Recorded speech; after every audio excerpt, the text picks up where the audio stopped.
is called Things I Never Thought About.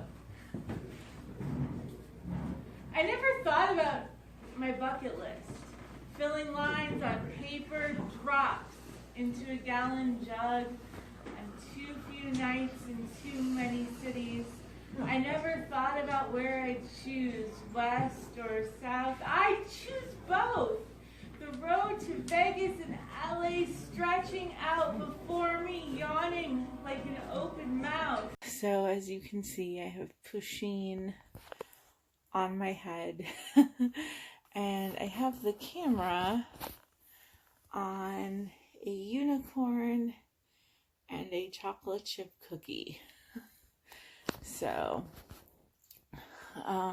anyway, so this morning, and I know that I'm not supposed to talk a lot about this case on a vlog, but I'll just say I've applied for disability. I worked for a lot of years, so if I were to get disability, it would be regular disability, not SSI.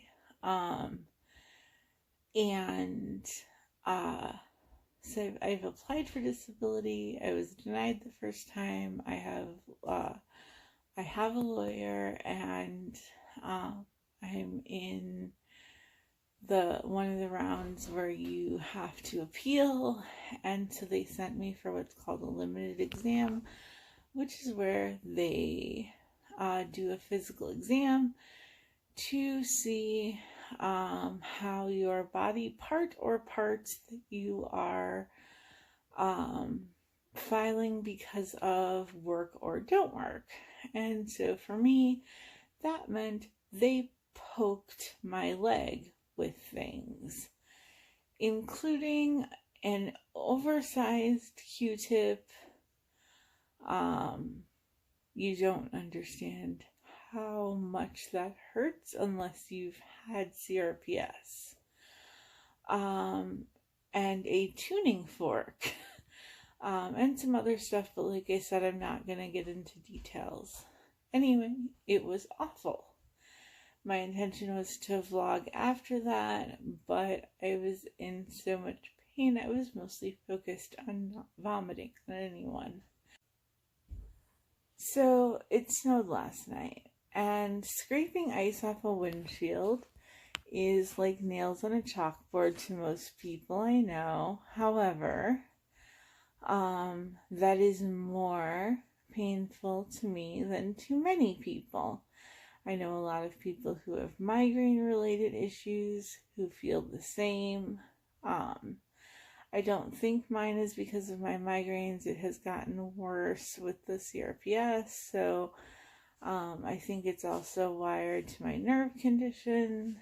But I have repeatedly asked Mike to use a spray de-icer to release most of the ice and do as little scraping as possible if I'm going to be in the car, to cause less pain. However, we were running a bit behind this morning, and he made the decision to go ahead and just scrape the ice. Now, was that the right decision based on time? Yes, absolutely it was. However, it was not the best decision for making me comfortable, especially when it was followed by taking an unfamiliar route into an unfamiliar city. We live close enough to Gary, Indiana, to where that was the hub that we had to go to. So there was that. That parking lot was not plowed very well. And their building was not particularly wheelchair friendly. This was a problem because A, it is a place for people to have exams based on needs of potentially getting Social Security disability. I imagine I am not the only person there who is at least a part-time wheelchair user and therefore was in need of ADA doors. Had I been having a better pain day had there not been snow that easily could have made it so that I would fall, things like that. And had I been using my rollator walker, it would have been even more dangerous actually. But because the walkways were so treacherous, and because we had every reason to believe, based on the first limited exam I went through, that it was going to be extremely painful, I just went ahead and used my chair. And it's good that I did, because I was in just no shape to deal with it.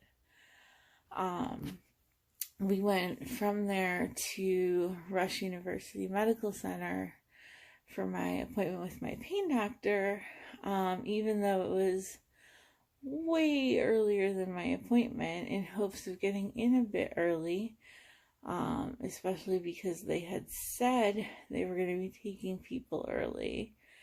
I don't think I actually got in early at all. I did get several pieces of useful information. One, they cannot do another epidural until I change insurance.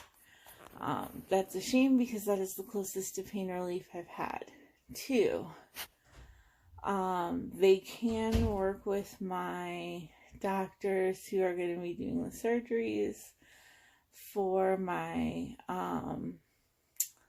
gynecological procedure and for my gallbladder procedure, so that I can get additional pain medication prescribed when I'm released from the hospital, as well as special instructions for how to administer anesthesia to prevent serious CRPS flares. So I have literally a note. Literally, I have a note, a piece of paper. And I've provided my pain doctor with information for both of those doctors. And, otherwise it's, here's the same meds, med dosages. If anything in your insurance changes, come in earlier, that kind of thing. But otherwise, it's the same. Manage with meds. Consider the fact that in the future, meds directly into the spine might be the best option. And, I'm getting closer and closer to being willing to explore that option, because oral medication isn't working. And I know I didn't really push to add medications right now because of the fact that I know they're going to have to tweak some dosages with my upcoming surgeries. And I'm hoping that with the gallbladder one, they'll just do an epidural for a day or so after surgery, because when I talked to my doctor today, he said that's actually not that uncommon, and can be really helpful. So,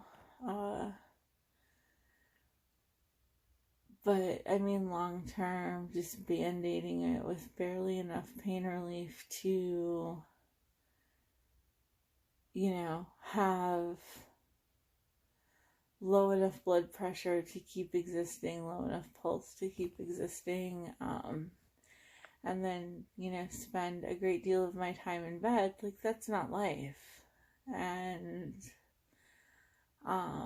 we're going to come up on con season, and I'm going to want to travel, and I have plans to do one of my bucket list items in July. And I want better than this. I want better than feeling like this. I can't do this. This is not okay.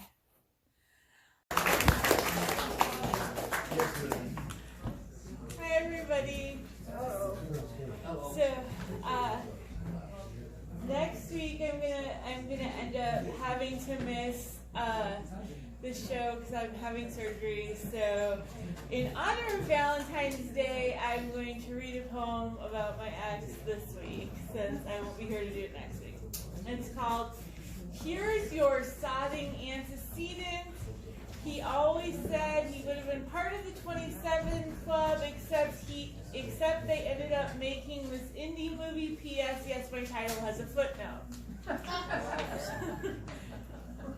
E is for his real name, never uttered on Facebook, and for E eats pills. But now we'd say E ate pills.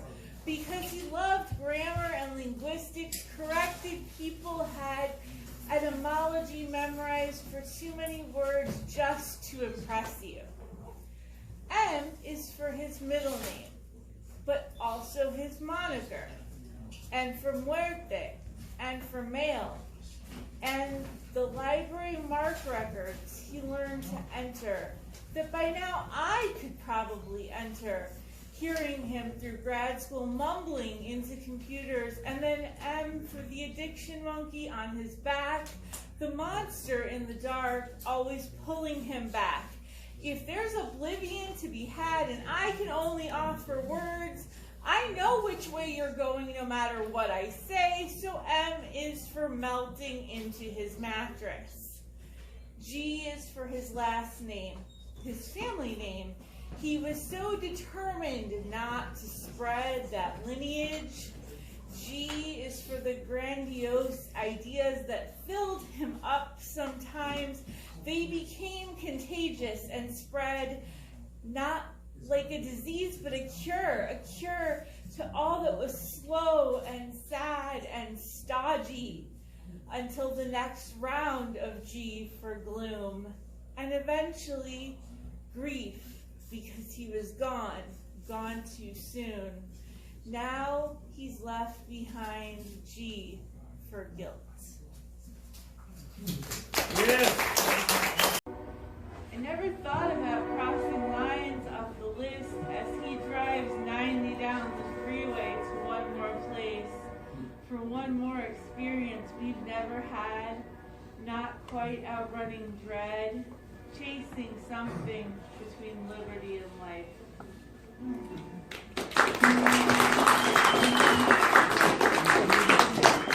Tell about cats.